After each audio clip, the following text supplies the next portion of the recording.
Remember that Aston Villa Maccabi Tel Aviv match where Maccabi Tel Aviv fans were banned from attending by West Midlands Police, where we had a bunch of masked men going around the area putting up signs saying, for example, if you see a Zionist, call us, hashtag Zionists not welcome. Well, folks, it turns out that the report that was put together by West Midlands Police, where they justify why they are banning Maccabi Tel Aviv fans from attending, that has been leaked, and the Dutch police have responded and said that it is a load of fake news, or at least significant parts of it. There are big questions to answer for the West Midlands Police after this leak has come out. We'll take a look at that in just a second, but before we do, make sure you are subscribed to the Reason channel below this video. So let's take a look at this leaked report. This is shocking, guys. Take a good look at the parts that are highlighted in yellow. Those are the parts being disputed by the Dutch police. So they say that over 200 of the fans were linked to the IDF. They say around 500 to 600 Maccabi fans apparently intentionally targeted Muslim communities, and that they committed a variety of targeted hate-motivated crimes, including serious assaults on Muslim taxi drivers. And this one's the shocking claim that they put in there that is being disputed. They claim that these Maccabi Tel Aviv fans were throwing innocent members of the public into the river. That is a pretty strong claim to make, because of course that is not only a horrible thing to do, but could cause someone to drown and endanger somebody's life. And they make out that this was such an uproar and such a dramatic situation that there had to be 5,000 officers deployed as a consequence by the Dutch police. Dutch police are, to be honest, pretty ticked off about this, because it is expected when you read that report that this information has come from the Dutch police. But the thing is that the West Midlands Police, they actually met with the Dutch police and spoke with them before this event to make their decision. And they, the Dutch police, they didn't tell them any of that. West Midlands Police seem to have made this stuff up, and it sounds like it's something that's come from the Dutch police, but the Dutch police are like, hang on, no, what are you talking about? So this is being reported in the Times. They say the National Police Force of the Netherlands has said the claims were incorrect. Sebastian Meijer, sorry if I've butchered that pronunciation, a spokesman for the Amsterdam division, said he was surprised by other allegations, including one that 200 travelling Maccabi fans were linked to the IDF. He said his force would never have had such intelligence, and that Israel has a policy of conscription, making the claim meaningless. And also, the claim that the Israelis were highly organised, skilled fighters with a serious desire and will to fight with police and opposing groups. He said to that, Amsterdam Police does not recognise this claim. West Midlands Police claim that it came from Dutch law enforcement. That was their source. Dutch are like, hell no, where did you get that from?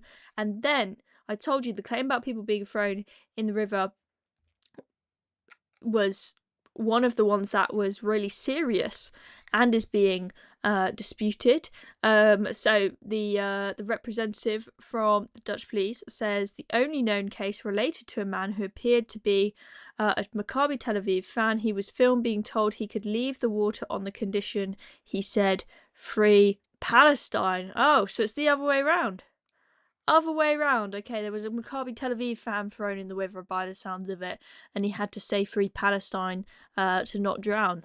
Okay, kind of goes against what West Midlands Police said, just a bit. The Dutch police issued its denial after the intelligence was leaked, describing information cited by its British counterparts as not true, and in some instances, obviously inaccurate. Not just a bit inaccurate, obviously inaccurate. None of the disputed claims appear in an investigation by the Dutch Justice and Security Minister dated in May. And there is the proof in the pudding. It's not even just something some Dutch spokesperson has said who's a bit of a rogue, wanting to get the West Midlands Police in trouble. Nope, it's in the official investigation in the Dutch justice system. This stuff is fake news. And also it wasn't just in a report, okay? West Midlands Police, they did a meeting with members of Birmingham's Jewish community, I guess, to try and explain to them their reasoning, to try and say, look, guys, we're not a bunch of anti-Semites. We're not doing this to be harsh and stop Jewish Israeli fans from coming to the city of Birmingham for the sake of it. This isn't some kind of Nazi Germany-esque kind of policy. We have all of these reasons why it is dangerous to bring these fans there. They used all of that fake news, all of those false statements, to justify to Birmingham's Jewish community why it was acceptable to ban these fans from attending. So Jack Hadley, the superintendent, told those present in the meeting, quote, innocent members of the public walking down the road were just thrown into the river, and claimed that Dutch police described the coordination and organisation of the fans as unique. He said violence, the likes of which had never been seen, had resulted in the deployment of thousands of extra officers. That claim is also rejected by Amsterdam Police. Yes, you remember in the report it says that 5,000 officers were deployed. Now, why is that claim important? Well, that shows this situation became insanely serious if they had to deploy 5,000 officers. But actually, you know what the Dutch say? The Dutch say actually there were only about 1,200 officers, nowhere near 5,000. What on earth are you on about? So this is quite serious stuff. So West Midlands Police, you better answer, and you better answer fast. Over the past week, West Midlands Police, they have been asked on several occasions to respond to this, but apparently we've heard nothing. I mean, I'm sure at some point they'll put out a statement, but I'm sure they're absolutely freaking out right now, figuring out what on earth they're going to say to save their reputation. Anyway, I'm Chloe Dobbs. Thank you very much for watching this video. Make sure you subscribe to Reason so that you can keep up with all the news. See you next time.